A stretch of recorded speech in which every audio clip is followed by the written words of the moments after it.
A week where fog grounded flights, markets soared on railway news, geopolitics tightened its grip, and India quietly signaled strength at home and abroad.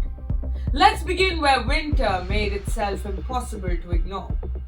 Dense fog and severe cold swept across north and eastern India, disrupting daily life and exposing the limits of seasonal preparedness.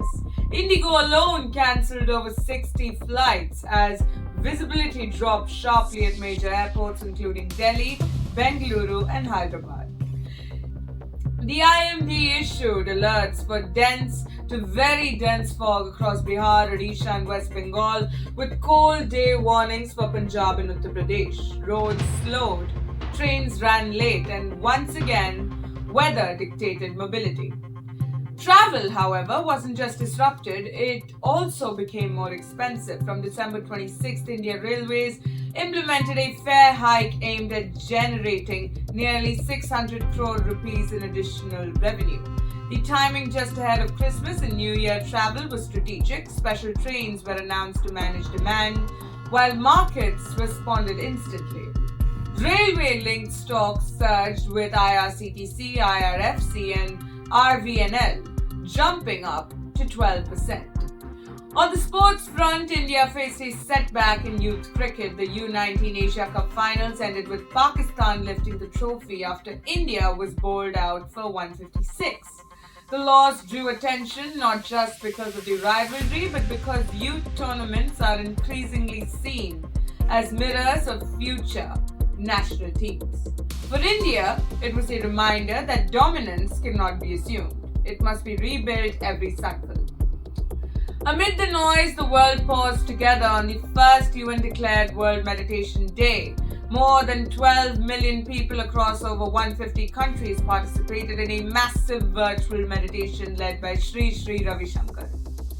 Cybersecurity researchers revealed that the Sidewinder APT group had expanded espionage campaigns targeting Indian institutions by impersonating the Income Tax Department. The attacks underline a growing reality as India digitizes governance and finance. Cyberware is becoming a parallel battlefield, largely invisible but deeply consecutional. But cyberspace to the fragile ecosystems of Ladakh, a rare sighting of a red fox near Pangong Lake went viral this week. An Indian Forest Service officer issued a firm warning against what he called sympathy conservation, feeding, approaching, or attempting to interact with the wildlife. In delicate, high-altitude ecosystems, human interference can be fatal, even when intentions appear harmless. At the political center, PM Modi hosted Olympic gold medalist Neeraj Chopra and his wife Himani Moore at his New Delhi residence. The meeting highlighted Neeraj's journey from a small-town athlete to a global champion, a narrative India increasingly promotes. Talent backed by discipline, not shortcuts.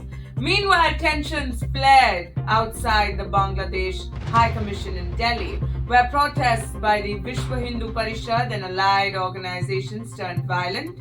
Police barricades were toppled and security forces clashed with demonstrators. The incident added strain to an already sensitive diplomatic environment. While India's external engagements remain active, New Delhi announced a $450 million relief package for Sri Lanka as External Affairs Minister S. Jaishankar met senior leaders in Colombo, reaffirming India's role as a regional stabilizer. At the same time, India engaged with the US to resolve long delays in H-1B visa appointments affecting Indian professionals and students. On the defense front, India successfully tested the K-4 submarine, launched ballistic missile, reinforcing its second strike capacity. The test was conducted quietly, but its strategic implications were anything but subtle. Back home, welfare and finance moved in parallel. The Delhi government expanded Atal canteens, offering full meals at just 5 rupees for low-income groups. Nationally, India's forex reserves rose to $693.32 billion, while SIP inflows and mutual fund accounts hit record highs. The week closed with reflection and recognition. The nation observed the death anniversary of former Prime Minister Dr. Manmohan Singh. As leaders across party lines paid tribute, Indian chess prodigy Divya Deshmukh was recommended for the Arjuna Award, and Prime Minister Narendra Modi delivered his final Mann Ki Baat of the year, focusing on grassroots contributors, youth-driven innovation, cultural confidence, civic responsibility, and collective national optimism.